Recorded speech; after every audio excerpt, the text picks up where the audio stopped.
We'll bring up your next comedian, good friend of mine, very funny. I know you guys are gonna enjoy him. He's worked with George Lopez, Bill Burr. He's been on over 20 USO tours. So please give a warm welcome to Dan Smith.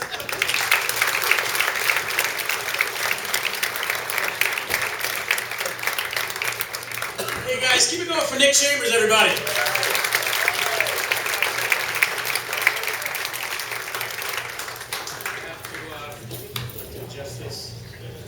I'm shorter than most. There we go. Awesome. Sir, thanks for wearing your good sweatshirt tonight. We appreciate that. A lot of people don't take the time to spruce up. You're like, fuck it, I'm getting the sweatshirt. Thank you guys. Give yourselves a big round of applause for coming out on a work night. I know everybody has to go to work tomorrow, but this is for a good cause. My oldest son plays football, so I've actually done several fundraisers like this. And I think it's a great thing what you guys do. And I know the weekends, everybody cherishes their weekend. I just think it's funny that on a night for kids, you guys are like, you know, it is a school night, fuck it, let's leave them. And go to the HuKe lounge, drink scorpion bowls, and I don't know, they can fucking fend for themselves, I don't care.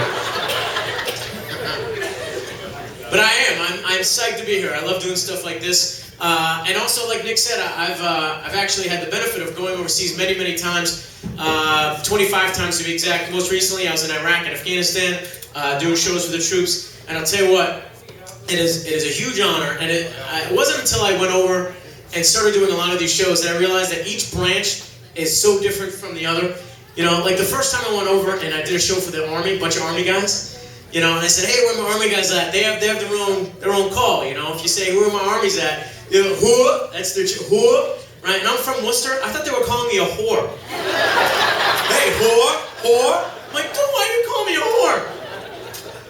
Every branch has their own call, though. You know, Marines, a little more guttural. It's a word, you know, hoorah! My Marines, hoorah! Navy, a little different. It's, hey, who needs a ride? I'm a seaman.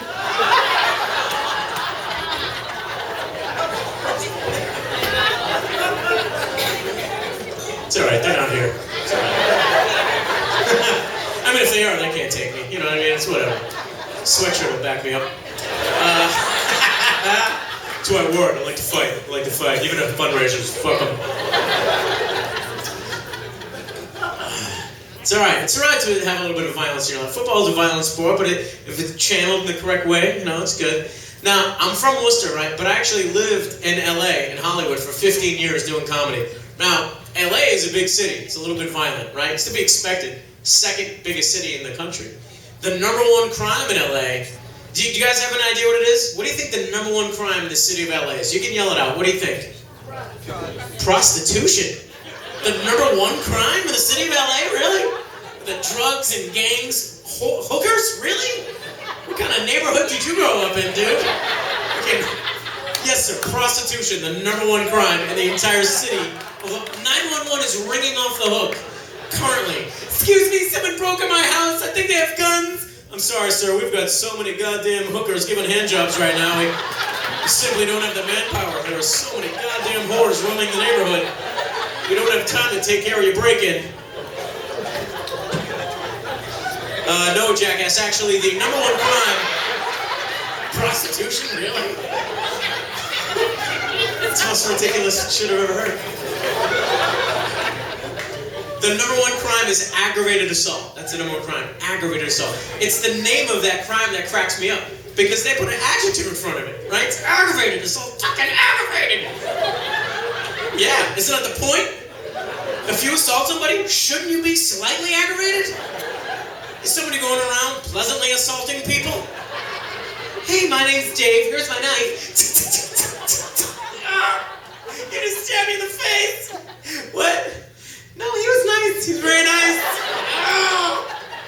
And I think he was a prostitute. Did you see the way he crossed the street? He was very slinky, very hurried. It's gotta be the #1 crime. See what I did? I brought that dumb shit back. Yeah. I'm good. Don't look all smug. You're like, yeah, I gave him prostitution. That joke is going nowhere. I owe prostitution. Now look at him. He's fucking famous for a night. Yeah. That's cool. I do it all the time. I help people out. That's what I do. I just yell prostitute. It seems to help people. What's that? You pretty much gave it to me. Yeah, my act was going nowhere until you fucking helped me out. Yeah. The whole act was fucking dive bombing. Yeah, absolutely. You completely helped me out. Thank you. Feel free to yell other incoherent shit throughout the rest of the show, too. Just sprinkle stuff in and save my act. Are you one of the construction dudes? Yeah, makes sense. Must be a foreman. Your hands are clean. Hey, why don't you guys go stack those girders? I gotta talk to these chicks in the corner. That was a prostitute joke.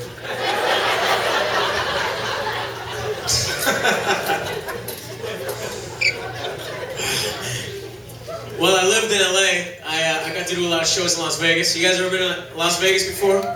Yeah? Have you? Where'd you stay, man? What hotel did you guys stay at? Your sister's place. Oh, she lives there. She used to. Oh, okay. How long ago? 20 fucking years ago? Was Vegas even a city back then? What do you said it so flippantly. Oh, sure, I've been to Vegas. I was the fetus. But, you know, I was there technically. She was a prostitute. Oh, look at you. Tagging my jokes. Look at you. He said that, not me, man. You heard him say it first, right? Slap him in his hooker mouth. Look at this guy's fucking heckling the audience for me. That's the only word he can say, though. Like, yeah, you know, prostitute has to fit in somewhere in the realms. That's the only joke. So yeah, you don't remember Vegas. Come on. You didn't even fly there back then. You had to take a train, I think, right? What's that? The horse and buggy. I got to do a show at the Bellagio a couple months ago, which was so cool. Like the show I did was a really big show.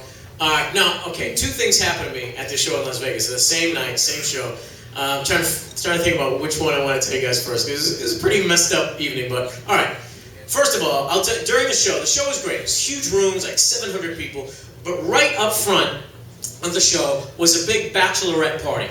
Now, I've done plenty of shows in my career with bachelorette parties, and typically they're very fun and happy and jovial. But this one group, they were just obnoxious. I mean, they came drunk. They're all decked out. Like, they're all wearing the sashes with their nicknames, sugar tits, and they're all, they all want to be dirty and filthy and loud. They're all, the antenna things the girls wear, the penises flopping around. So they're wearing those. They have candy taped to their nipples, and they're just loud. Yeah, bachelorette / dick ever, yeah. So they're going crazy, right? And I'm trying to calm them down so I can do my show. And I finally get them settled down just enough after like 10 minutes so I can go on with my show. Just as I get them settled down, one of their girlfriends from the party comes from the back of the room holding a gigantic cake, but it was a dick cake. It was like the whole dick, the head, the shaft, the two big cake balls. It was like a fondant vein coming down the top of it and split off. The cake was throbbing. I don't even know how they got that done. Maybe the cake boss got involved, whatever. So they plopped down the dick cake, and now the table's going crazy again. Dick cake, yeah!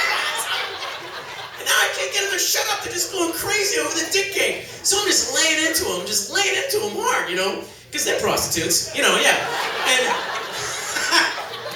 so I'm just laying into them, and finally the bachelorette, the one getting married, got upset at me. She screams, you're bringing too much attention to us.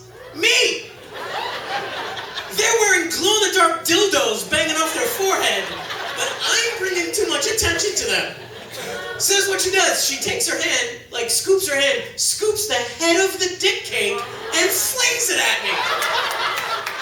And I moved, and it whacks against the curtain and starts dribbling down, and I said, you see, honey, unlike you, when I see the head of a dick coming at me, I dodge. Because she's a prostitute. That's right, sir. Never gets old. Ever. Even the 68th time you say it later. 10 years from now, at a cocktail party, he's like, remember that prostitute night? That was great. I was doing a snifter. I'm not a good mimer. That was my snifter move. So, alright, so that was one of the things that happened in Vegas. The other thing is, after the show, I had to go to the restroom really bad. I was on stage for like an hour. I had to pee, I always drink this is Springfield tap water, but I always have a drink on stage. So I had to pee really bad. Now, I was in the Bellagio, which is huge. It's one of the biggest hotel and casinos in Vegas. I could not find the restroom. For like 25 minutes, I'm walking around. And when you're a guy, and girls think when they have to pee, they have it bad. No. Well, guys, when we have to pee, it's like tunnel vision. We don't want to talk to anybody. A porn star could be like, hey, what's up? Get the fuck out of my way. I have to pee. Like, we use an extra muscle to keep it from squirting out. I think it's called uvula, whatever it is. It hurts. So I finally see a little sign that says restroom, and I kick the door open, and it's just a long row of sinks with a girl brushing her hair at the front sink. Right? And I was so embarrassed. And you know, when you realize you do something wrong, you just blurt something out, and you're like, oh shit, I'm so sorry. Right? Turns around, it was a guy. It was just a guy with long hair brushing his hair, but I'm standing 5 feet from his face, and I just yelled, oh shit, I'm so sorry. Now, I don't want him to think that I thought he was a woman, so now I have to keep up the same level of crazy so he doesn't think I'm an asshole. So I'm like, I really gotta pee. He's like, well, go pee, man. I'm like, okay. I felt like an idiot, right?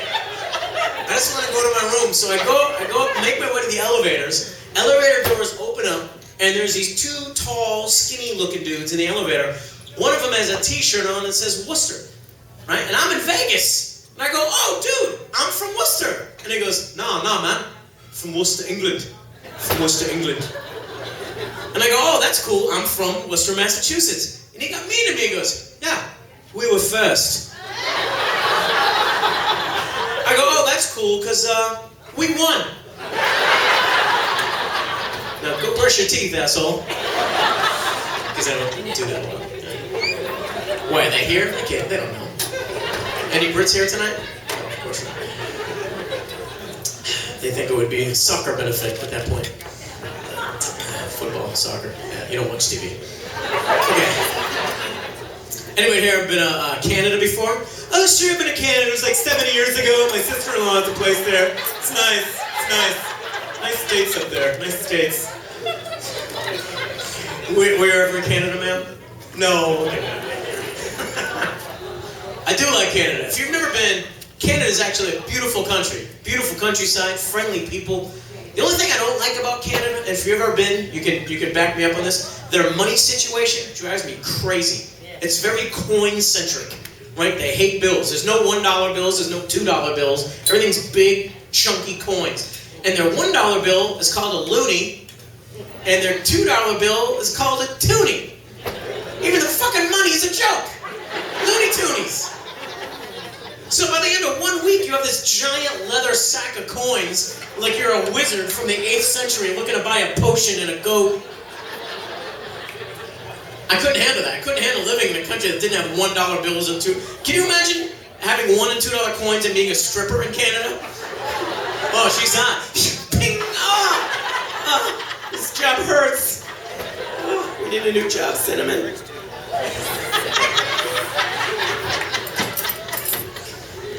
I did go to a strip club up in Canada, and it was funny. Right outside the club, it was just a big neon sign with these words: "Live nude girls."